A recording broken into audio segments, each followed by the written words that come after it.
What's up, everybody? Welcome into the latest The Blitz Network Radio with you, as always, Editor-in-Chief and your host, Robert Zaglinski, and I'm pleased to be joined by my fine multimedia producer, the purveyor of Photoshops and Mitch Trubisky reviews and general White Sox lover in the midst of the baseball postseason, Adam Hess. Adam, what's up, man?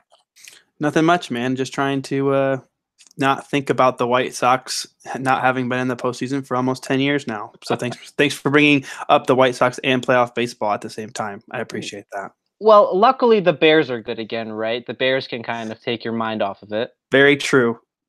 Very, very true. And luckily, they're back this week as they head to Miami on Sunday, and they're going to be wearing their, I guess, beautiful to some people, orange jerseys. Not necessarily to me. I think you felt the same way as I did. Bears football is back in orange. Yeah, I think it'll be interesting. Ultimately, I don't hate the orange jerseys that much. I just don't think that they're great or necessary. The only thing that I wish is that when they wear them at home, if they wear them with the blue away pants, I think it looks fine. But with the white, I think it looks kind of silly. Oh, see, now you're going with the Madden look, and that's my cue to really get this going. You can follow us on Twitter at the BlitzNet. You can follow Adam on Twitter at _Adam Hess, and follow me on Twitter at Robert Zaglinski. And let's get right into that game, Adam. So the Bears come back, and they get a Dolphins team that seems like it's ripe for the picking, losing 2 straight games. First, getting blown out by New England, 38-0, and then allowing 27 second-half points to the Bengals, a team that started 3-0 and looked like a surprise up-and-comer in September, just further proof that September football is, I guess, largely irrelevant, which maybe should give you pause about the Bears, depending on how you feel. Doesn't look nearly as good. Right now, they rank near the bottom of most offensive statistics. Defensively, they have some bright spots, but are otherwise very exploitable. It feels like the Bears are in a very advantageous position coming off of their bye, getting a nice week of rest. Yeah, I definitely think that it's kind of a good position for the Bears to be in, like you said, a good detail of kind of the rough couple of weeks it's been for the Dolphins. But at the same time, I think that the Bears would be silly to sleep on the Dolphins for that reason, and Bears fans along the same lines. You know, the NFL is a results-oriented league, and when you have 2 rough games like the Dolphins have had back-to-back, it's going to be pretty rough for people to it would be rough in Miami, so they're going to want to bounce back and kind of have a strong performance. And so the Bears, as a young up-and-coming team, if you're the Dolphins, that can represent a opportunity to have a good bounce-back game. So definitely not one to take too lightly as the Bears or a Bears fan, but definitely still a game that you should be optimistic about. How worried would you be about a young team like the Bears having a letdown game, coming off the bye, maybe coming out a little flat after their blowout win over the Buccaneers? I know some players like Trey Burton said they were concerned about that, losing momentum and then having to kind of let the steam go off a little. How worried would you be about that, Adam? Ultimately, I don't think I'm too concerned about it, mostly because I think that as much as you can't necessarily, I think, the old phrase is kind of sins of the father. In this case, it would be the good doings of the father or the mentor. And Andy Reid, he's really, really strong coming off buys. You can't necessarily apply that rule directly to Matt Nagy, but obviously there are some things that Matt Nagy will have learned in that situation after working with Reid for so long in order to figure out the best way to come through after a bye week with a good, solid game plan. That's been one of the Bears' strengths week in, week out, I think, is the way that they've been coached anyway, and definitely a huge difference maker in terms of why they are 3-1 so far. So I think that with that, the strong game plans and just the history that Andy Reid has, I think that Matt Nagy brings a refreshing thing. And the bye week for the Bears used to kind of be a a week where we could, as Bears fans, kind of not deal with the stress of a Bears game and not have to watch them suck. This past weekend was disappointing to not watch Bears football, and I'm excited to have it back. And this is probably the most optimistic I've been about a game all year, which is funny, as I just said a minute ago, not to get too high about the Dolphins or too high about the Bears' chances against the Dolphins. But I still think that this is a good opportunity for the Bears to come out and show kind of what they are after a big offensive explosion heading into a bye week. I have it in front of me. Give me your rough guess as to what you think Andy Reid's bye week record is, seeing as how that might apply to Matt Nagy. So what do you think? Andy Reid has been coaching since 1999 with the Eagles. What is his bye week record post? So I think I may have cheated because I think I've seen this number. I think it's like 15-3 or 16-3 or something like that. It is 16-2 actually. 16-2. Oh, okay, gotcha. Yeah, wow. So the Chiefs haven't had their bye week this year. Very likely, probably going to continue considering that trend. Yeah, I agree with you. I think Nagy, and if you see how the Bears have prepared a lot for their games, even against the Packers in their only defeat, how they came out firing, how prepared they were, how great their scripted offense has been, and how much that defense, especially.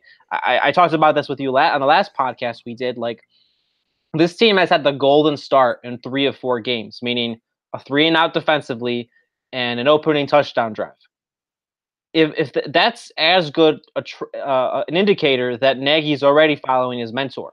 Now, I'm sure, again, like you said, he's adopted some of the same similar philosophies that Reid has in Kansas City, and in Philadelphia. And maybe this spoils it a little bit, but I'd be really surprised if the Bears, came out again and, were losing 14-0 in the first quarter like they were to the Cardinals, or the offense plays poorly as it did against Seattle early. Nagy doesn't seem like the kind of guy that wouldn't be an absorbent sponge in that manner, and you only need look at their month sample size to see that. Yeah, and I think I really just come kind of back down to as well what the coaching staff has done so far. I mean, the Bears are easily one of the best coached teams in the NFL, at least through the first 4 games. They have one of the lowest penalty margins. They haven't had a lot of injuries, which is more attributed to, obviously, to their conditioning and everything. But they've been well regimented from the coaching staff and had good game plans. And so I think that is definitely a positive thing to be looking forward to. They're one of the only teams that hasn't had the bodyweight rule called on them, which I think is very notable considering how much their defense is built around their pass rush. Yeah. It almost feels like Vic Fangio is coaching that into them. Yeah, I don't even think they've had like a rough in the passer called at all, let alone like one of the cheap bodyweight ones. And so that's definitely a big thing. I think you might be able to chalk part of that up to the fact that they don't blitz a lot, and so they don't have a lot of wide open shots. A lot of times, even with Khalil Mack, a lot of times you see when he gets to the quarterback, he's just getting off a block from the defensive lineman because or from the offensive lineman because he's pretty much one of the only guys coming, and so there's not a lot of other guys getting wide open looks. But yeah, it's definitely there's no way you can take coaching out of that mix. Coaching has definitely played a huge role in that, both on Vic Fangio's part, like you said, for the defense, and then also just from Matt Nagy and how it kind of trickles down. I look forward to us jinxing this, and then Khalil Mack getting like a bodyweight roughing call against the Dolphins. That's just how this works at this point. Us talking about this and praising them, and then completely throwing that script out the window. Should be fun.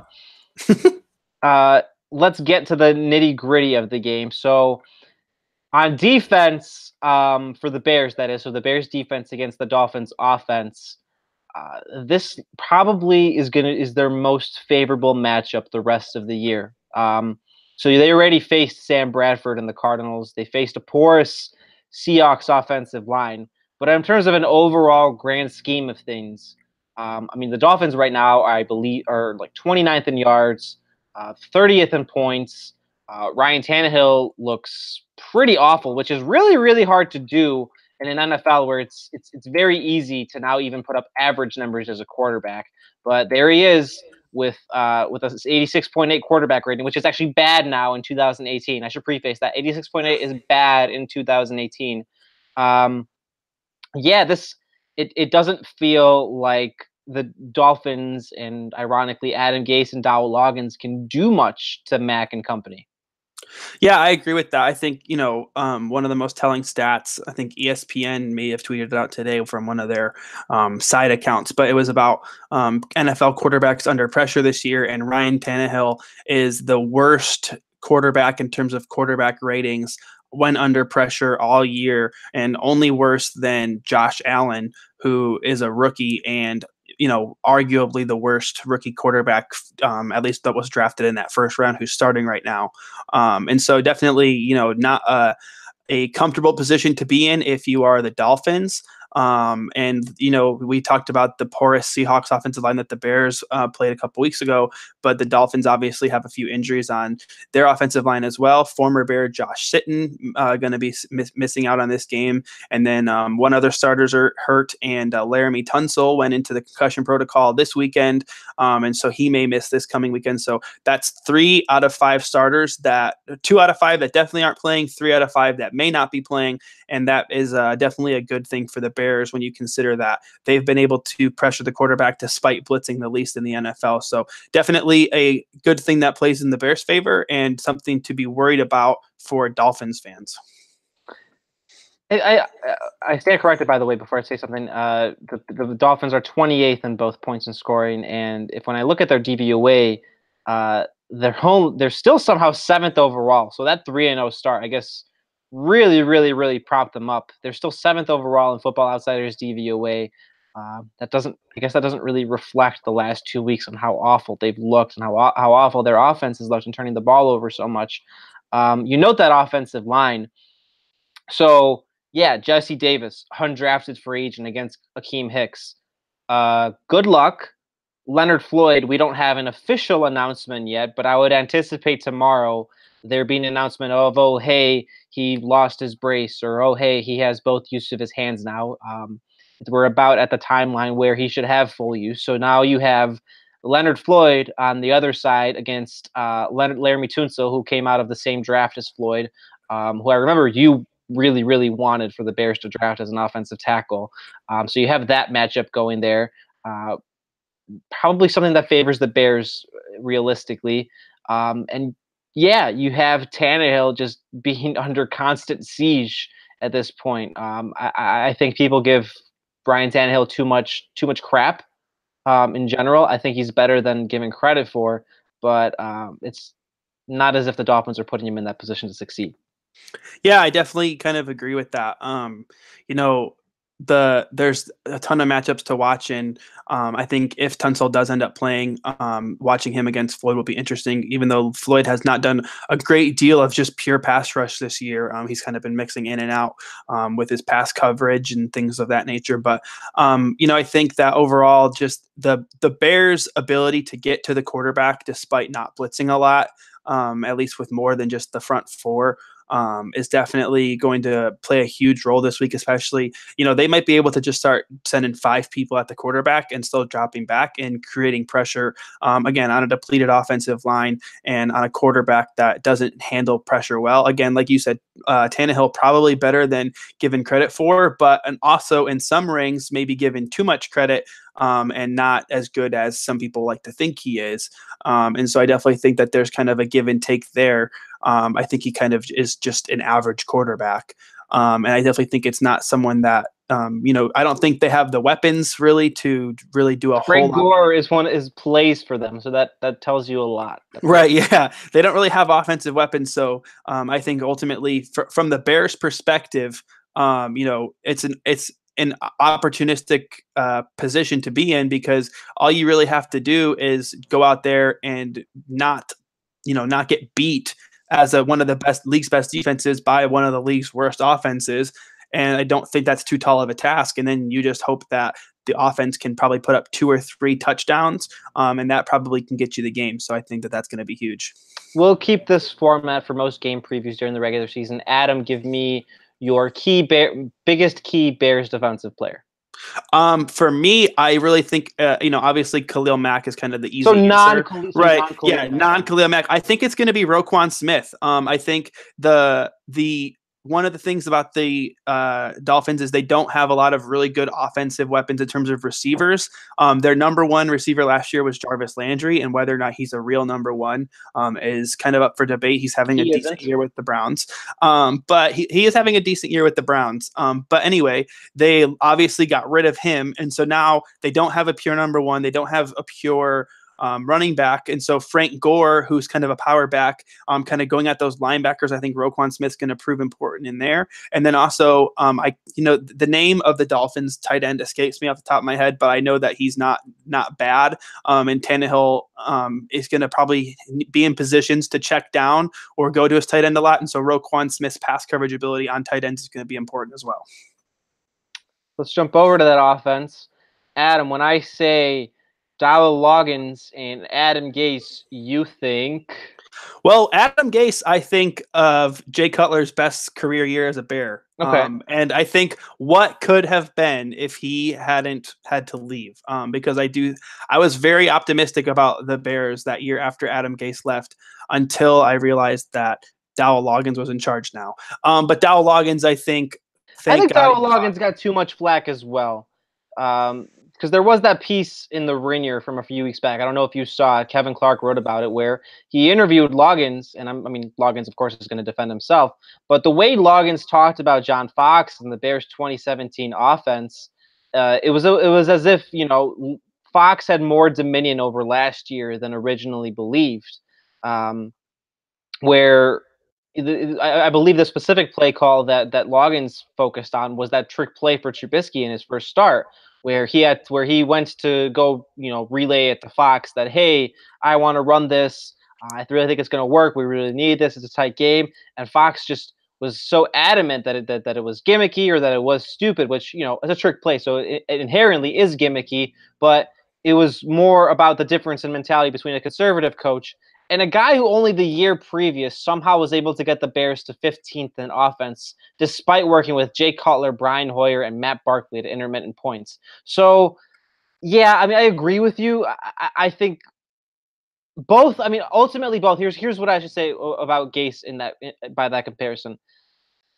I think both. I think Gase was overvalued, and I think Loggains was undervalued, and both ultimately were and are mediocre offensive minds at their best, if we're being honest.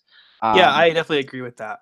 I think the thing about Gase that made it a little I just remember I'll admit I was a big Jay Cutler person. I thought that he caught a rap around Chicago that maybe he didn't deserve, mostly because he didn't have that. I think This is the disrespect podcast. Right, yeah. We can kind of get in. It's a different conversation. Jay Cutler obviously kind of had his mentality, and the way he carried himself wasn't exactly what people would like to see, especially after interceptions.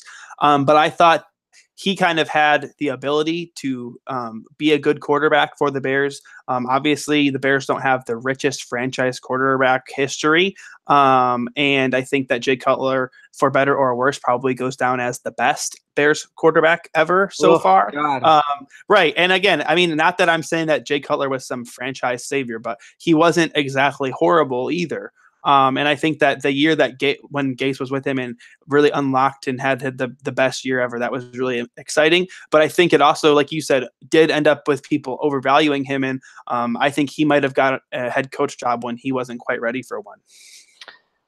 How do you think Matt Nagy's different from Gase and Loggains, since this is now the defense? The defense will be going up against these guys. How do you think Nagy is different from those two? I think the biggest thing for Nagy is that he, from what I can tell, is more of a quarterback guy, and he understands how important the quarterback position is. I think even with Fox maybe having his toe in the water a little more than you'd like on offense, at the same time, you're still the offensive coordinator, and you're still the same guy in terms of Dowell Loggains, who was calling run after run after run last year and not really trying to utilize the tools that your very athletic and gifted young quarterback had, and not really doing the things that might have been best for his development. Again, last year, I mean, there was a game, Trubisky only, I think, attempted 7 passes in the game against, I think it was the Panthers. That's just the kind of thing that is, as an offensive coordinator, you can try to point the finger at your head coach all you want later after the fact, but you're still responsible for that. I think that Nagy is definitely more a better person to develop a quarterback, and also, just like you said before, more innovative. Even with Loggains maybe trying to implement some of that, with Gase maybe having unlocked the Bears offense that one year he was here. Nagy definitely is more innovative, and then working with guys like Mark Helfrich as well, who was, obviously ran a really, really, really innovative and fun Oregon offense for a while. I definitely think that those two together are the kind of innovative mind that is perfect to develop a young quarterback and have an exciting offense on the field. I think with Nagy too, on that quarterback point, and we can't really speak to what Loggains and Gase did, because this never was really publicized information. It wasn't even reported information. But I feel like Nagy's a fantastic self-scout. So you had that information about him come out from 2 weeks ago, where he has a guy that's telling him, oh, maybe you shouldn't be letting that become a tendency, or, oh, hey, you're doing this and this and this wrong, or you're doing this and this and this right. It feels like Nagy, while constantly diagramming game plans and constantly learning how to still mesh with his current roster, he understands the importance of keeping everything balanced and keeping himself on his toes consistently to attack the other defenses, to have Trubisky prepared in as advantageous position as possible, and let this offense come along gradually and properly, with new wrinkles every week, with new complexities. That's really the way to succeed offensively in football, really in the NFL in general.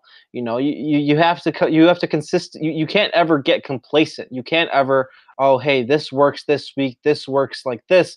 We're going to diagram the plays this way. We're going to scheme it this way, and we're not really going to change much from a week-to-week basis. No, every week has to generally have the same construct, maybe in terms of a foundation, but you have to understand what went well one week isn't going to work as well the same, and you have to work on those overall tendencies. So maybe a team that's preparing for you doesn't have the same thing in film study in November, or doesn't have the same kinds of things they can pick up on when they're playing you in late season games. It's such a long game that is so fascinating to me, in terms of NFL offensive football, or in terms of NFL offensive versus defensive football. And I feel like even 4 weeks in, Nagy's kind of mastering that. Maybe that's something he took away from Andy Reid and his mentor. Yeah, I definitely agree with that. I mean, that's kind of comes back to what I mentioned earlier too, about just their game plan week in, week out being good. Obviously, I think the lone game where you would say the offense was bad the whole time was that Cardinals game. And even then, like I said last week, they did enough in that game to still squeak out the win, as their defense kind of held it down for them after the rough start to that game. And so again, that does come down to coaching and who you have leading the team, not just on the field, but on the sidelines and as the figurehead, and kind of being the person to spearhead everything. And that's always going to be your head coach. And so obviously in that case, Matt Nagy's game plans and approach to the game, especially on offense, has definitely been better than what we saw from Gase in his 1 year here, even though he did have a successful year. And then Loggains, even like you said, he did have the year with Cutler and Hoyer and Barkley, which, oh my God, I almost forgot. Matt Barkley threw for 362 yards in a game, young. Yeah, I almost forgot about Barkley and Dowell Loggains also. Don't forget that Vikings game. Dowell Loggains basically invented the Philly special. So now it obviously gets. So give him a Super Bowl ring. Give him a Super Bowl ring. Dowell, yeah, Philadelphia needs to give Dowell Loggains a Super Bowl ring, big time. But yeah, all jokes aside, I mean, there were glimpses for both of them while they were here, but ultimately, I think that. Even if, let's say, the Bears had hired Matt Nagy and you knew he's going to be the play caller, if they kept Dowell Loggains on staff, that's a big time mistake. And I think we all would have thought along those lines. And so I definitely don't think that, I don't have any hard feelings toward Dowell Loggains, but I definitely do not miss him. All right, enough of the coordinator and head coach narratives. what gives you pause about Miami's defense against the Bears' offense, Adam? Well, obviously, the Dolphins, I mean, you mentioned before we started recording, the Dolphins have the most interceptions in the NFL, which is not actually a statistic I was aware of until you told me that. But I did know that they had a good secondary. I just didn't know that exact stat. Obviously, the name that sticks out to me is Minkah Fitzpatrick, who was probably the top defensive back coming out of the draft this year. And the fact that they added him, he's kind of a do-it-everything kind of guy. Can play safety, can play cornerback, can really do whatever you need out of him. And so I think that he's a guy that you don't necessarily want to target. Not quite on the same level yet, but maybe in kind of the same way as like Patrick Peterson, where I don't know why the Bears kept going after Patrick Peterson. I don't want them to try to go too much at Minkah Fitzpatrick. You mean you don't want him to go at Fitzpatrick because you think that it would be pointless to go after him more than that he's the caliber of Peterson, right?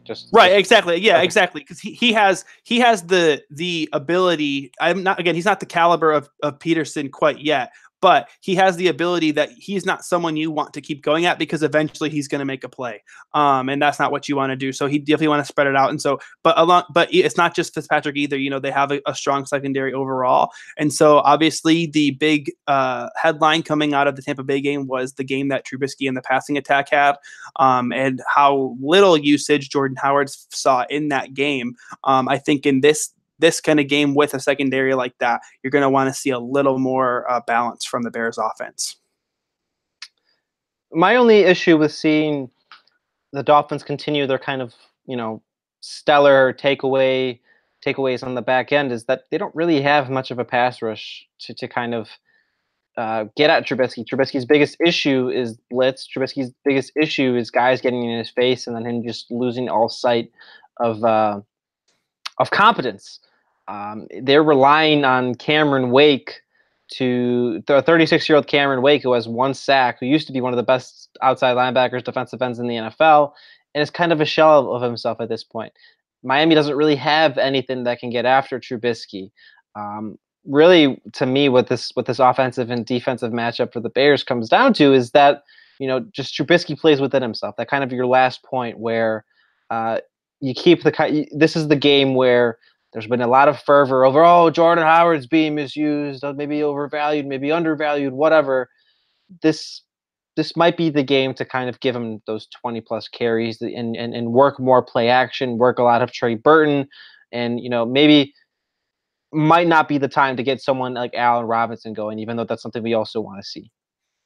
Yeah, I definitely agree with that. I mean, you're going to want – the biggest thing to avoid is becoming a one-target attack. You don't want to be – but what you don't want to be is the 2017 Dolphins throwing the ball to Jarvis Landry all the time. You don't want to have just the one guy always going to go to, because then they're just going to stick, their best defensive back, be that Fitzpatrick or whoever else, on that guy all the time. So like you said, Allen Robinson may have an opportunity to make some plays, but you're not going to want to try to work the ball to him too much. You're going to, like I said, you're going to want to have a balanced attack, both in terms of who you're getting the ball, whose hands you're getting the ball into, and then also if you're running and passing, and mix in that play action like you mentioned. And I think kind of along your lines of them not adding pressure, that's gonna, I think what that does, Trubisky might not be under pressure, but I think that adds a little extra load on the receivers to run clean routes and get open for Trubisky, because while he may have the time, if the Dolphins secondary is locking them down, that could be bad news.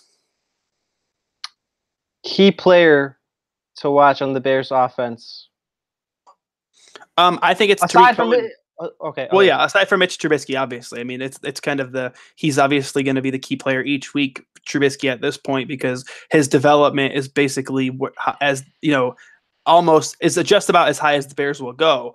But ultimately, I think that the guy that for me to watch this week is going to be Tariq Cohen. Obviously, he was one of the biggest and brightest stars in that Tampa Bay offensive outburst. I should say against Tampa Bay.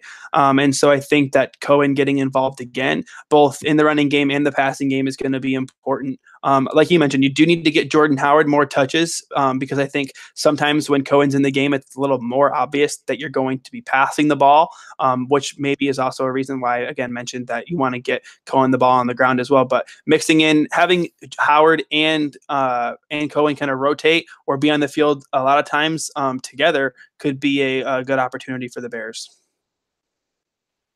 All right. How, if at all, can the this is the way we're framing this, it would be an upset if the Dolphins won. What is the scenario where the Dolphins win, and then give me your final prediction?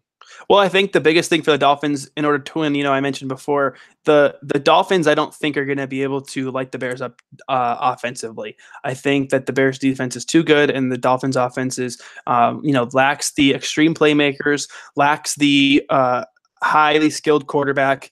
And again, with all the holes on their offensive line, it's going to be tough for them to really make much headway against the Bears defense. So I think that the way that the Dolphins have to win this game is to prevent the Bears from scoring. I think they have to figure out a way. If you're the Dolphins, you need to figure out a way to make Mitchell Trubisky uncomfortable under pressure. However you can do it, you throw the book at him, try to get him out of his comfort level, out of the pocket, make him uncomfortable. Because if he does have time and is comfortable back there, obviously, like we saw against Tampa Bay, that can be bad news. Trubisky has the tools to be good and can be, obviously, that game against Tampa Bay, it was a kind of a one-game sample. But in that game, he flashed all the abilities to be a special quarterback. And so if you don't get him under pressure, you could be in for a long weekend or a long Sunday afternoon. And so I definitely think that they need to figure out a way to make Trubisky uncomfortable, keep the offense contained, and hope that their offense can at least score 2 touchdowns. I think the only way that you're going to win this game if you're the Dolphins is keep it low scoring. And I'll agree. I think my official pick, we'll have it later. The Bears, I think I see the Bears winning 28-13 here. I think that makes it look like they dominate, but this will be another game where it'll be maybe a little too close for comfort for most, and then eventually there's like a late Trubisky score, or perhaps a late Bears defensive score that makes the margin seem much bigger than it was and makes it seem like the Bears were in control for 60 minutes when they weren't. I do have pause about that Dolphins secondary against Trubisky, even with the pass rush. You mentioned Fitzpatrick. There's Xavier Howard, a third-year corner who's really balling out, former second-round pick. But ultimately, the Bears are the better team. Ultimately, the Bears are the more talented team, and I don't see them falling to a team that should be that is inferior to them. The more toss-ups are going to start to come for them in November and December. Here, the Bears should win relatively comfortably. Yeah, I definitely agree with that, except so my score prediction is 27-10, and I think that I don't think it'll be quite the offensive outburst, but I do think it kind of looks maybe similar to the Tampa Bay game where the offense will basically build a comfortable lead, and then the offense will eventually come through and strike in the end with a touchdown. But I think it will be something along the lines of like 24-3 for a good portion of the game, at least in the second half. Like I said, with all those offensive misgivings about the Dolphins, I just don't really see them putting up too much of an effort to give the Bears defense much trouble. Let's look at the NFC North, and before we do, you can follow us on Twitter at the BlitzNet. You can follow Adam on Twitter at _Adam Hassan. Follow me on Twitter at Robert Zaglinski. This is the Blitz Network Radio, getting past our Dolphins predictions and Dolphins game breakdown for the Bears. Looking at the NFC North, obviously the Bears were off last week, but still maintained their first place stranglehold, 3-1. The Lions kind of beat the Packers down, and that puts them in an interesting position at 2-3, right there, maybe ready to strike with Matt Patricia. And then the Vikings got a surprising win over the Eagles in Philadelphia and kind of, I guess, really saved their season. After about 5 weeks, Adam, how are we looking at the rest of the NFC North in regards to the Bears? Who would you most be concerned about if you're Chicago, and who's someone that's maybe not living up as much to expectations? I think I'm most concerned about the Vikings. mostly just because I think that their biggest issue thus far has been their run game not quite getting going. And I think that Dalvin Cook and Latavius Murray, while not necessarily high-end running backs, are good enough to eventually give them a decent running attack. And then, again, Kirk Cousins is kind of in the he's better than Ryan Tannehill, but he's kind of in that Ryan Tannehill camp where he maybe sometimes gets more credit than he deserves and other times doesn't get as much credit as he deserves. And so it's kind of a weird situation with him, but I think ultimately he's the best quarterback that the Vikings have had in some time. And with their defense, it's not quite what it used to be, but they're still dangerous enough to cause some issues. And so I think that, I don't think that these are the Vikings of last year at all, but I think overall they're the team in the best position in terms of good enough defense and good enough offense to at least threaten the Bears, who at present look like the best team in the NFC North. I'd say about the concern too. What do we think is wrong with the Packers? I mean, this is an issue they've had for, I don't know, at least 3 or 4 years now, where they get off to slow starts and then Aaron Rodgers rescues them. They get off to another slow start and then Aaron Rodgers rescues them. And interestingly to me, in the midst of that Lions defeat, Aaron Rodgers threw for 442 yards and basically unfurled his full football god mode, and they still lost.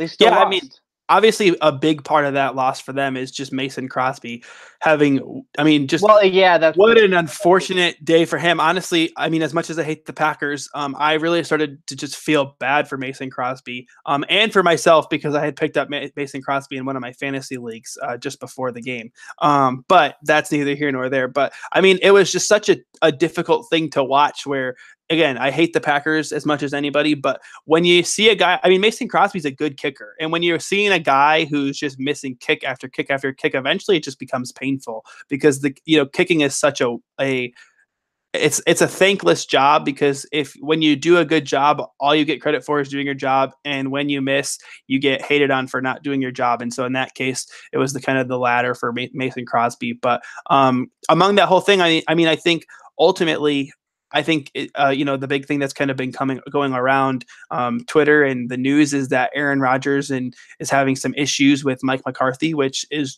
just the 5th consecutive year of this happening where him and Mike McCarthy don't get along very well. And I think it really is because Mike McCarthy is just not that good of a head coach. And I was listening to another podcast the other day. I don't remember who it was that was talking, but they were basically mentioning that they thought Rodgers might have been upset just about how standstill the offense is when you look at what the Packers do and some of the caliber of playmakers they have. And first of all, probably the greatest quarterback ever in Aaron Rodgers, and then Devontae Adams, who is definitely a good wide receiver. They don't do any of the Andy Reid, Sean McVay, Matt Nagy window dressing where they don't really do pre-snap motion and make, try to misdirect and confuse the defense. It's just, okay, we have our 2 wide receivers over here, our 1 wide receiver over here, we got our tight end here, and snap the ball. They don't do anything to give the defense any sort of confusion or idea of, okay, what does that mean anytime. And so I think that along those lines, it's kind of limiting the ceiling that their offense has, which really there is no ceiling when you have Aaron Rodgers as your quarterback. So it's kind of impressive that Mike McCarthy is able to put a ceiling on that offense. And then the other thing too is that their defense, which I'm not overly impressed with their defense anyway, but they have had some injuries on that side of the football, and that's going to be difficult anytime you lose starters in the NFL. Again, you play who you play and you deal with the situations that you have, but ultimately with having some injuries on a defense that already isn't that great, that's definitely just going to be a bad situation for them. We'll see how the rest of the year plays out for the NFC North, but the Bears are certainly, at least on paper, look to be in the most advantageous position they've been in the division since at least 2010, an even more advantageous position than they were in 2013, considering how the Vikings, Lions, and Packers have looked so far, provided the Bears can continue their trajectory and continue to ascend. They're in good hands as long as that elite defense plays well. To another topic, and this isn't just us, and I want to preface this by saying that us discussing this doesn't necessarily mean that it's going to happen. Us discussing this is just saying, there was something that came out today from someone that has been around the NFL for a long time and has reported a lot of things and was worked for ESPN and has his own website now with a bunch of other reputable football reporters. That would be John Clayton, reported that the Eagles would be interested in a trade for Jordan Howard. He did not say that the Bears would be interested in moving Howard, just that the Eagles would be interested and have pried around. And considering that, there's been discussion of how Howard's been used this year and even going back to the offseason, how Howard would fit in Nagy's more innovative, more modern offense, I'm wondering, Adam, would you make this deal? What are the pros and cons? It seems poorly timed on the Bears' part, but if someone like the Eagles were to offer, say, an early day 2 pick, maybe you consider it. Yeah, I mean, I think ultimately, if I'm Ryan Pace, especially with not having a second round pick in next year's draft, and with the potential desperation that it sounds like the Eagles are having in terms of fixing their running back position now that Jay Ajayi's out for the whole year, I don't think I would be trading Jordan Howard unless I'm getting a second round pick. You need, like, again, the Bears in that case are kind of recouping an asset that they lost by trading up and getting Anthony Miller last year, which is definitely a plus on their part there. But ultimately, like you mentioned, it could be poorly timed for the Bears because you losing, I mean, really, overall, I mean, the running back position is not the most important in the NFL, but Jordan Howard is one of the premier running backs in the NFL right now. At least in terms of the workhorse power running backs go. And so I think that losing him in this offense, you lose a wrinkle that you can have because as good as Benny Cunningham and Tariq Cohen are, they don't have the ability to just stick the head down and bowl over the defender, even if that's an illegal hit now. But still, they don't have the power run game that Howard brings you. And for all the talk about Howard maybe not fitting in Nagy's offense, through the first 3 games, he was starting to look like a pretty good receiver. So he's definitely kind of creating a spot for himself in the offense to an extent, I think. And so if you're not getting a really good return where it's an offer you can't refuse, like a second round pick, which you're not going to get for Howard, ever. Right? I just don't think it's worth doing. I mean, so you're probably not getting a second round pick for him, and unless you are getting a second round pick, I don't think you make the trade because there's no good way to fill that void. There's no good. You're not going to make a trade for a player. You're not going to be able to turn around after trading a second or getting a second round pick for Jordan Howard and getting a similar player for a lesser asset because you've just set the market for what that kind of player is. And then you're not going to sign one in free agency. I think the best running back free agent right now is Orleans Darkwa, and I don't even know if he's good. I just know his name, and so ultimately, I think it comes down to you need to get the necessary assets. Otherwise, it's not worth doing because of the potential negative impact it has on the team right now, which it looks like it could be a team that could make some noise this year. This is the kind of thing where there were those rumors back in the offseason, like I mentioned, where they might have traded him to the Dolphins for Jarvis Landry, which would have been a different, entirely wormhole to talk about, entirely different Pandora's box to open. But there was steam to that. John Mullen is a very reputable reporter, has been around and covered for the Bears for a while. This is the kind of thing where at this point, even if, let's say, Jordan Howard explodes over the next 12 games, I don't anticipate him to. I'd expect him to have a good 12 games, still get to around 1,000 yards, but not necessarily have that be anything special by any means. Where you try to make a deal for him in March if you're going to trade him. If I'm Ryan Pace, I try to recoup an asset for him because I'm pretty sure Pace and company are not going to re-sign him to a contract extension after his rookie deal is up after next year. They're going to play out his rookie contract, and then he's probably going to have to find traction in another NFL city. Howard is probably better as a receiver than he gets credit for. You're right. 10 receptions on 12 targets. That's pretty fantastic through 4 games, especially for the struggles he had with drops in his first 2 years of his career. But overall, even if Howard was like Le'Veon Bell as a receiver, if he was a multi-dimensional running back, that position just isn't that valuable in football. I think of all the 22 starters you have on offense and defense, it's quite easily the least valuable position in the NFL. It's the most interchangeable position, and it's, to me, the easiest to learn and pick up. There's almost always, every year, 3 or 4 rookie running backs, okay, come in and get 900, 1,000 yards, sometimes more, that are always candidates for Offensive Rookie of the Year, what have you, Offensive Player of the Year, everything. There's a reason for that. It's not a difficult position to learn. It's not a difficult position to play. It's replaceable in the sense that it's the most replaceable of every other position in football.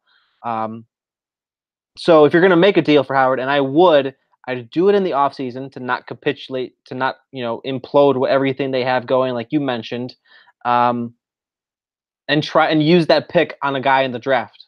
Maybe if it's a mid-round pick, you guys, and just seamlessly insert him into your offense and work the guys off of rookie deals. It's not fair, perhaps, to these NFL running backs, to these players. I'm a big pro player guy, but just in terms of overall roster construction, that's the thing that most makes sense. For now, go ahead. I was gonna say, and I think also if you look at what what Ryan Pace has done in terms of getting running backs in mid rounds. I mean, Jeremy Langford ultimately didn't work out long term, but his rookie year was effective. Then Jordan Howard was kind of the same thing, 5th round pick, turns out to be effective, and obviously has now developed into the kind of running back to garner this kind of talk. And then again, Tariq Cohen, a 4th round pick. And like you said, there are some really, really good running backs that are going to be available in the middle rounds of next year. There always is. Yeah, it's the eminently replaceable position only because there's, like you said, it's not the most difficult position in the world. Again, I hate to over trivialize it, but getting handed the football and then running off with the football, it doesn't require a lot of thinking. It's, you can find plenty of people to do that. Again, I hate to oversimplify it, but at the end of the day, that is kind of the gist of what it is. And so it's definitely something that you can replace. And so again, if Philadelphia comes calling and says, hey, we'll give you a 2nd round pick, I think then that is the only situation in which you think that it's worth doing. Or if maybe, like you mentioned, Le'Veon Bell, heck, if the Steelers are taking trade offers and they say, hey, we want Jordan Howard for Le'Veon Bell, that's worth a shot because that elevates your offense. But that's not happening either. Right. So like I said, the only scenarios in which you really want to trade him are the scenarios in which are not happening. And so in that case, I just don't think you trade him at least mid-season. Like you said, if it's something that you are going to consider, you wait until after the season's over. Real quickly before we move on to some of our final talking points. So there has been, I mentioned that fervor overall, hey, Howard's not getting enough churn, but the offense is going, whatever. If you're the Bears, what is the issue with Jordan Howard? And I'm doing air quotes, what's wrong with Jordan Howard, and how do you get him going the last 12 games, this second half? Well, I think ultimately, like, the biggest issue, I did just talk about how his receiving, and you mentioned the numbers, the 10 catches on 12 targets is good, but ultimately he's not really, I don't like the word, but it's just what comes to mind, gadgety, in terms of his ability to make guys miss, his shiftiness, like, he's not super fast. His effectiveness comes from his patience as a runner, his ability to wait for the blocks and hit the hole. But if you were like, he's not a guy you want catching a screen pass and then trying to make a defender miss. He's the guy that you want to set up blocks in front of. And so I think that is kind of what limits his ceiling in the offense. Again, you can get him the ball in terms of like play action swing passes out wide, but he's not really going to get screen passes where you want him catching the ball standing still, which is something you can do a lot more with Tariq Cohen. And so that's kind of why you don't see him getting as much play in the offense outside of just kind of getting the handoff. To a more gushing topic, Adam, and I wrote about it today, so I felt it was also a relevant discussion. Maybe a little early, but still fits considering how good he was through his first 4 games and how he's going to have a lot of opportunities against some young quarterbacks coming up. Sam Darnold with the Jets, Josh Allen with the Bills. It's maybe a little bit of a showcase game against Tom Brady and the Patriots at home. I'm talking about the case for Khalil Mack as MVP, and he's almost certainly not going to get it because MVP in the NFL is most valuable quarterback. It almost always has been. 42 quarterbacks have won the award. 59 of 62 were offensive players in general. So it's just in general an offensive player award in itself, which doesn't really delegate how the voting goes and how recognition goes. But I just really think that if Mack's not even in the conversation by the end of the year at his current pace, where has 20 sacks, which would be the first player in 4 years to have 20 sacks. And if he gets 16 forced fumbles, which would shatter Charles Tillman's and OCU Manura's records of 10, if he's not even in the conversation at the end of the year, it's like, what is the NFL even doing here? It's like, it's already clear they emphasize offensive football so much, but it's almost as if they shouldn't line up the other 11 players on defense. Yeah, I think ultimately when you look at what Mack has done, I know a lot of times people kind of get into the conversation about what does most valuable mean.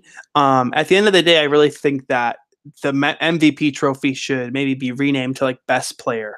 And there's plenty of players who in the NFL who are having really good seasons, but like you mentioned, like ultimately it almost feels inevitable that this award is going to go to a quarterback. It'll go to Pat Mahomes or Jared Goff, almost 100%. Right. Yeah. Unless Mahomes has a hard crash back to earth, or the Chiefs do because their defense is so bad, which is kind of surprising how effective they've been despite their defense not being great. Different story though. Like you said, it's probably going to Pat Mahomes or Jared Goff, unless Tom Brady has a crazy run again, or Aaron Rodgers goes on a crazy run. It's going to be a quarterback, and so it's difficult to. It's not difficult to make the case for Mack, like you said, but it's really difficult to envision him actually winning. But when you do think about the term most valuable, look at all the value Khalil Mack has already brought to this team. We touched on it last week. This was a top 10 defensive unit last year and was probably going to be so again this coming year, or this season, I should say, that we're in the middle of. But adding Mack put this team over the edge as not just a defense, but potentially even a team that's ready to contend right now, so long as their quarterback doesn't prove to be bad. As long as Trubisky can just be not bad, they might end up making some noise. And so I think that this is, basically just a situation where what do you define as bringing the most value to a team? And I think that it's right now, overall, it's hard to make a case better than Mack's in terms of what he's done to elevate the whole situation for the Bears. And again, I wrote about it, and I'm sure you actually seen me make this point previously. But let me poke a hole, even more of a hole in the quarterbacks. I'm going to make the argument that, and it's not a difficult argument to make necessarily, but I'm going to make the argument that it's never been easier to play quarterback in the NFL in 2018. It is much easier to be at least an average quarterback than it is to be an awful quarterback. It may still be difficult to develop an average quarterback at all. It's still the most difficult position to play in sports and in the sport itself. But over 2/3 of the league, that is 23 of 32 starters, currently have at least a 90.0 passer rating. That is ridiculous. That is absolutely ridiculous. 10 years ago, 90.0 was considered elite. 20 years ago, 90.0 was winning quarterbacks MVPs. And now you have guys, now you have things like, 400 yards. Like we mentioned Aaron Rodgers' 400-yard performance against the Lions.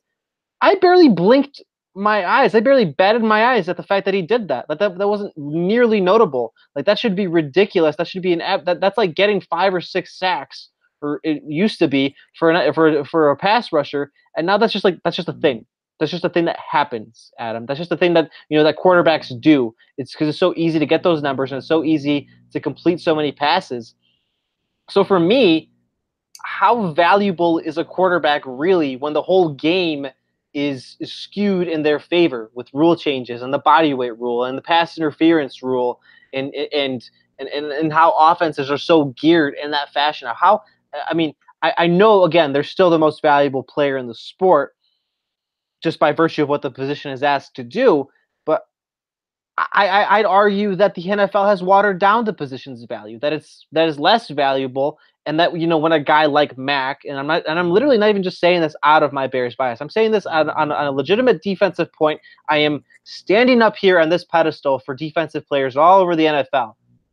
How valuable is a quarterback really in 2018 when it's so easy to even perform at an average level, when everything's so watered down, when everything's so skewed in your favor? Well, I think the overall kind of what that draws to is it shows how valuable a franchise quarterback is. Right. Someone along the lines of Pat Mahomes or Jared Goff, who, again, they're putting up video game numbers week in and week out. And part of that is the rule changes and, what the NFL has put in place to make things easier on offenses. But at the same time, we talked about Ryan Tannehill. You just mentioned, 90.0 kind of being the baseline anymore of what is just average, and Ryan Tannehill being at 89.3, which proves to be bad. But Ryan Tannehill is basically the epitome of an average quarterback. And, he's, hovering in that 90.0 range. That is not valuable.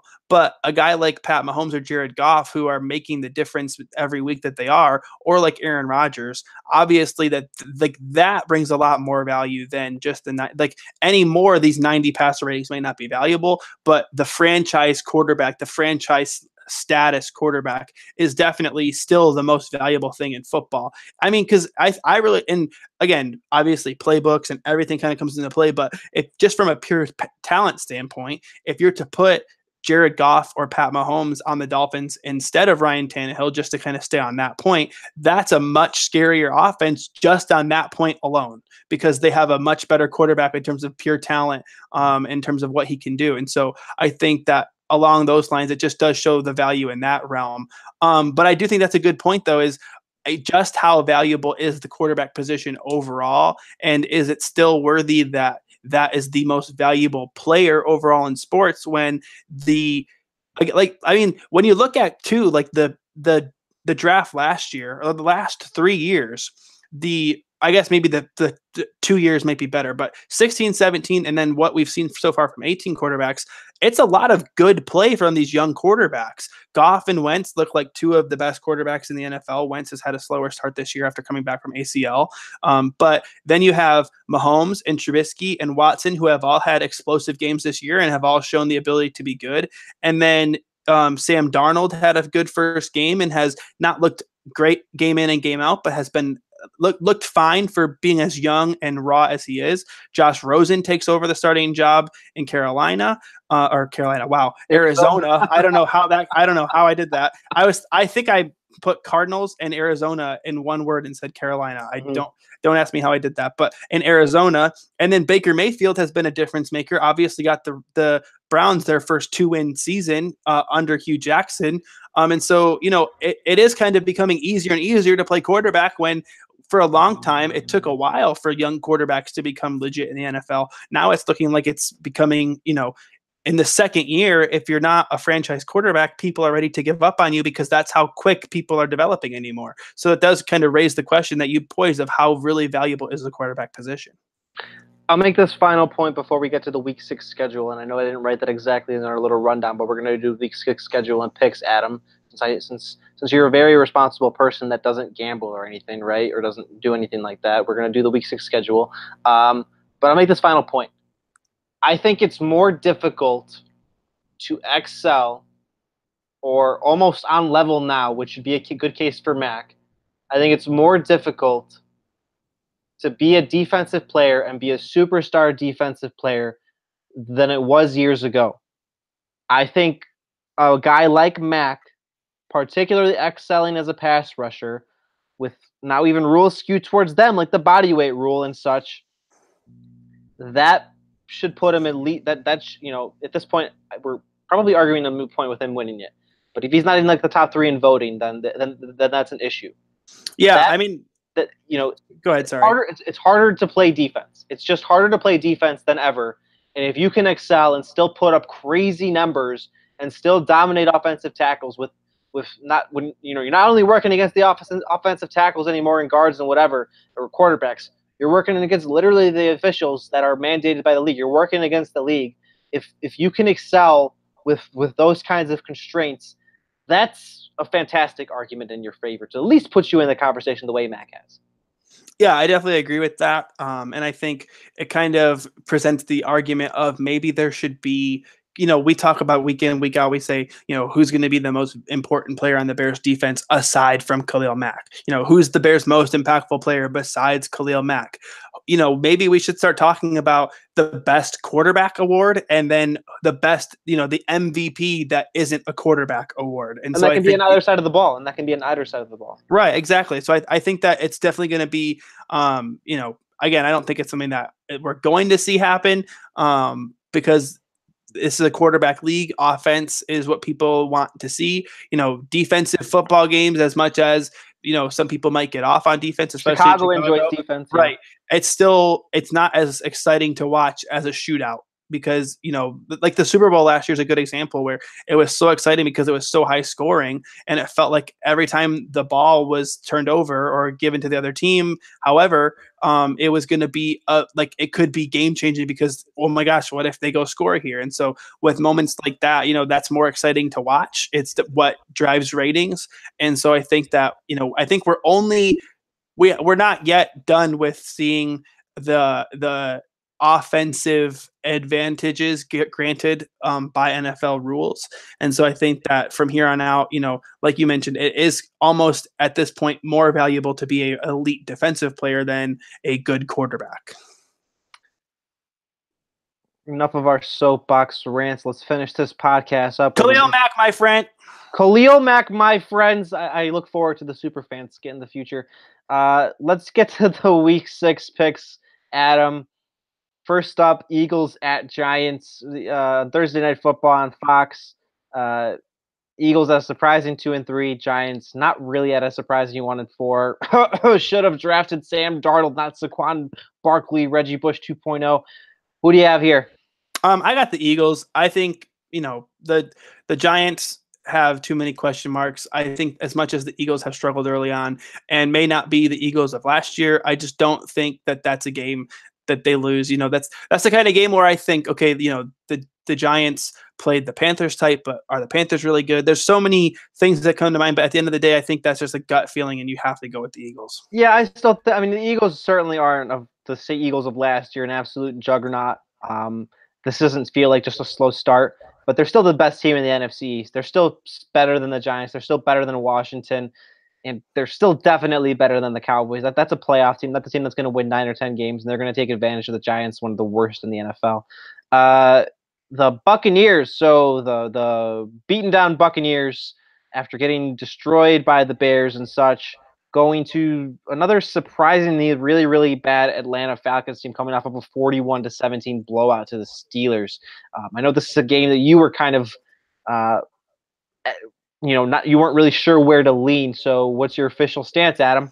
I think I'm going with the Falcons. I think the Falcons are better than what we've seen. A big issue that they've had is that they have lost, they lost Deion Jones and Keanu Neal. That's kind of the heart of your defense. Especially, literally they patrol the middle of the field, and they're two of their best defensive players. And so losing that's a big time negative in their favor. But ultimately, I think that what we saw out of the Buccaneers offense when Ryan Fitzpatrick was playing was a pretender status more than a contender status. I don't think they are exactly what they showed early, and I just don't trust Jameis Winston, mostly as a human being, but also as a football player. And so I don't think that I'm impressed with what the Buccaneers have to offer, and I think that the Falcons will win that game at home. Yeah, I just find it really. I just don't really want to bet against 10-year veteran, 34-year-old Calvin Ridley. I just he's probably going to get a few scores in a bad secondary. He's been doing this for years. When Mike Evans was in high school, Ridley was already dominating the NFL. So I agree with you, Atlanta there. Carolina at Washington. So Washington coming off of a beatdown of the Saints on Monday, at the hands of the Saints on Monday night, and Carolina I think rounding kind of into form. Yeah, I mean, at the same time, I just mentioned that the Giants barely lost to Carolina, but at the same time, Carolina barely beat the Giants and needed a 63-yard field goal from Graham Gano to do it. I'm not sure I trust the Panthers quite yet, and I think the Redskins are better than what they showed on Monday night. And so I'm pretty sure that game's in Washington. I'm taking that. I think I'm taking Washington in that one. I have watched football or covered football, follow football, whatever, for 12 years now, and I've never trusted Alex Smith, and I'm not going to do it now. Carolina big. Seahawks at Raiders, Adam. Gosh, can I pick a tie? I mean, it could happen. There's been some friends. It could happen. I don't feel comfortable picking either team there. And so I think if you're going to put a gun to my head, I go with the Seahawks. Yeah, I just think Russell Wilson's more of a game changer than Derek Carr is, and Seattle almost pulled off an upset of the Rams, so they're certainly capable of beating the Raiders if they can beat the Rams.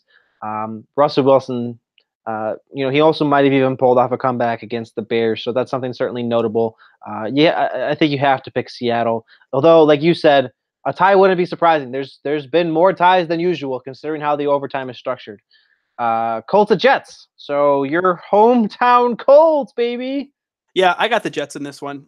Oh, okay, that's disappointing. Yeah, I mean, I guess my big thing is the Colts have so many injuries, and I just don't believe in them that much anyway. And their defense really isn't that good. And when I look at this game on paper, I kind of just think that it's a little bit of a wash, especially with all the Colts injuries. And so I kind of just, as silly as it sounds, maybe meatball-y, I just give the nod to the home team, and so I go with the Jets. I think Andrew Luck is kind of rounding into form. He's still so good. Or I think I know he made a lot of jokes about the Nerf football and stuff in the offseason, but he almost willed them they weren't going to win the game, but he almost willed them by himself into that game against the Patriots last Thursday night. And I think the Jets aren't good enough to withstand Luck just fully unleashing 60 passes and throwing for 500 yards. So I'm going to go with the Colts. Cardinals at Vikings. Yeah, I got the Vikings. I think that's another one where you don't overthink it. You just pick the team that looks like they're going to be better, and it's in Minnesota again. It just seems like it's the easy pick, and sometimes that's the one to go with. That's fantastic advice, Adam, because you would never gamble, right? I don't gamble, but I do have a pick'em pool at work every week where we bet $10 on picking the winners. I won week 1 and haven't even been in the running every other week since then. You just discredited yourself on all your picks. Listen, I have changed my strategy. I've stopped. As much as I just talked about, sometimes you just got to go with your gut pick. Sometimes you do got to overthink it a little bit. And that's kind of the situation. Like, I think with the Redskins, right, I probably would have picked Carolina in that game if I just looked on paper. But I try to consider all things. And then ultimately, again, it's in Washington. That's why I go with them in that game. So that's kind of, I'm trying to rethink my strategy. So I don't want to be responsible for anyone else's money anyway. So if people are placing money based on my predictions, that's their own responsibility regardless. But this is where I'm getting my rationalization from. Steelers at Bengals. I got the Bengals.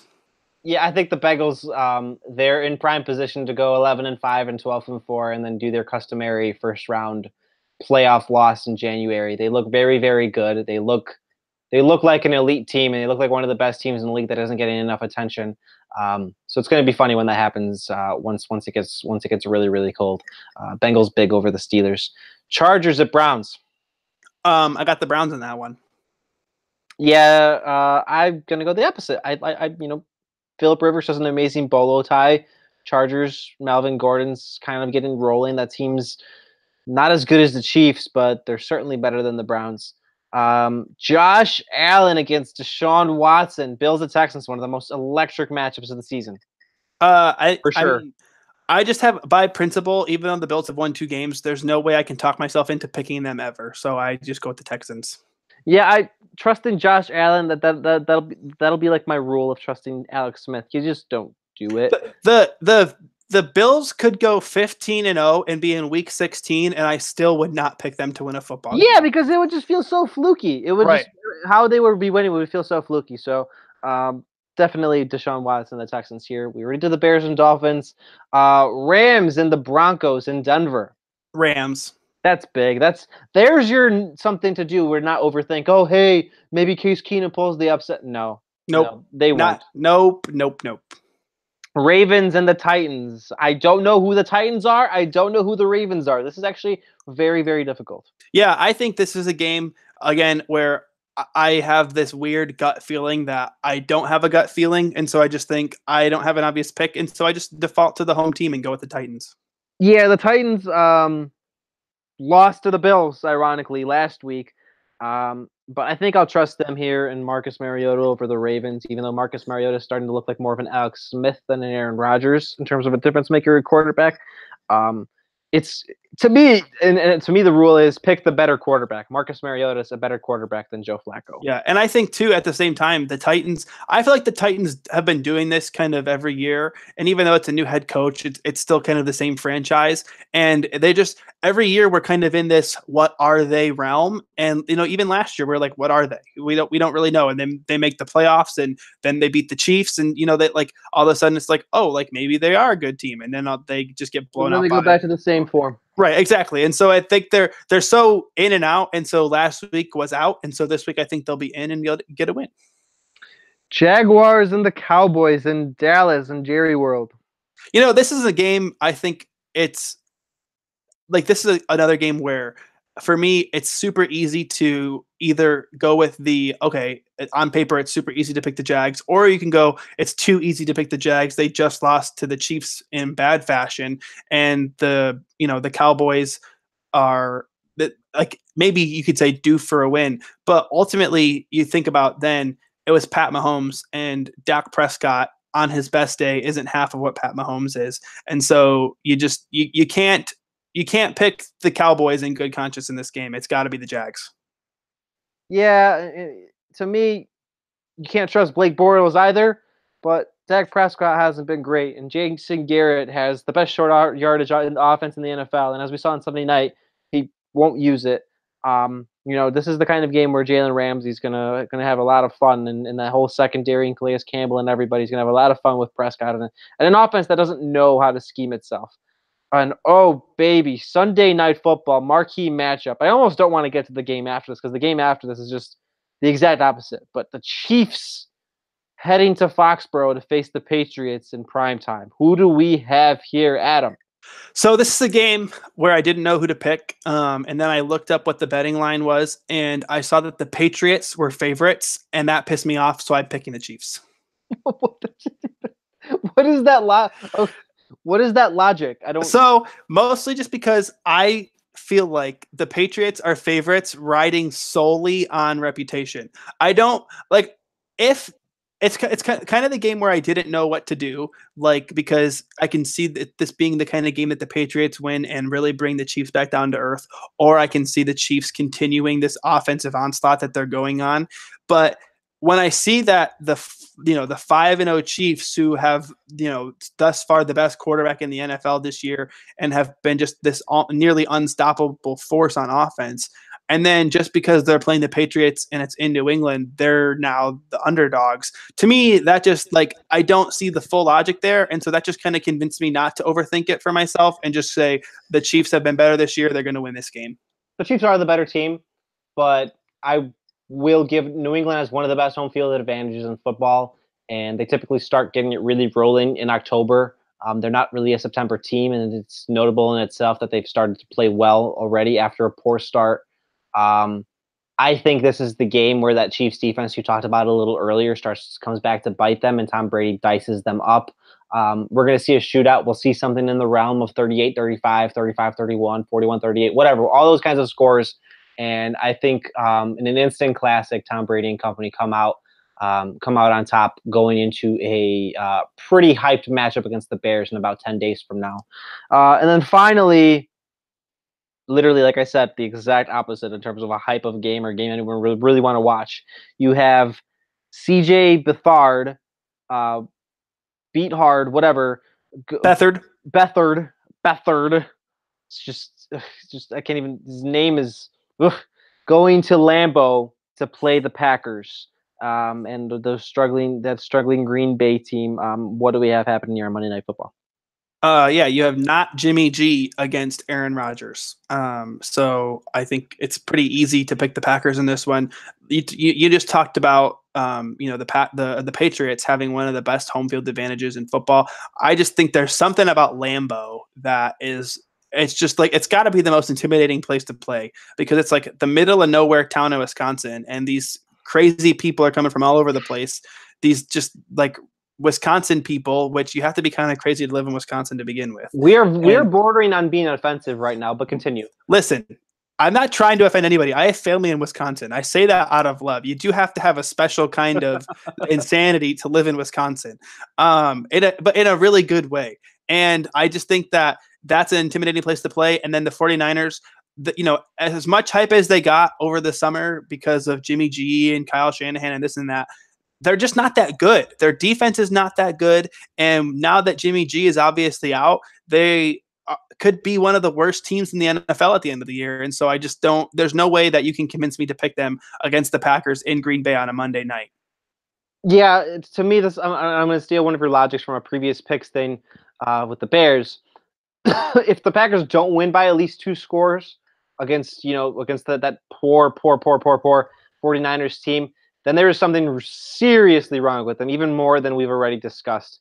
They should absolutely blow San Francisco out of the water. That game shouldn't be close at the half. Aaron Rodgers should have 442 yards against that defense, and it should count this time in a major victory. Yeah. I do have a big, bold take for you, not about that game, but about the previous one, the Chiefs and the Patriots. I think that game is a make or break for the Chiefs season. And what I mean by that is if they lose that game, I don't see them having any chance of winning the AFC and going to the Super Bowl. But if they win that game, they're still in the running, but not guaranteed. Even while being only 5-1 if they lose? I think, well, mostly I just think that because if they lose to the Patriots in the regular season, then you don't have the mental edge because I mean, if we're going to be real with ourselves, the AFC Championship game right now is probably going to end up being Chiefs and Patriots. And right now it's probably lined up to be in Kansas City. But if you lose to the Patriots in the regular season, you don't have any sort of mental edge heading into the AFC Championship game that could happen between the two teams or just a playoff game between them. Of we beat you in the regular season. Whereas if you win the game, you do have that advantage. And so you kind of keep them on edge. But if you lose this game against Bill Belichick, you don't have a chance. You don't have a fighting chance in the playoffs, I think. So I think it's make or break. Adam Hess with the early October ultimatums on teams' entire campaigns. The hot take seal of approval. The hot take seal of approval. You got to love it here at the Blitz Network. Adam, I appreciate you hopping on with me, buddy, as always, in our little weekly thingamabobbers here on TBN. Always a good time, always a good thing to get into the games, preview the games, and all that stuff. Yeah, definitely. Thanks for doing this with me, and I look forward to doing it next week after hopefully a Bears win. You can follow Adam on Twitter at _Adam Hess. You can follow me on Twitter at Robert Zaglinski. And ever since we started our account, you can follow last week, that is. You can follow us on Twitter at the Blitznet, guys. We appreciate your support. We appreciate you subscribing and reading to us and listening to us. All of our analysis, reporting, and insight. You have no idea how much that means to us, and we appreciate you coming along for the ride. As I say this every time as we build this along. As always, until next time, stay classy.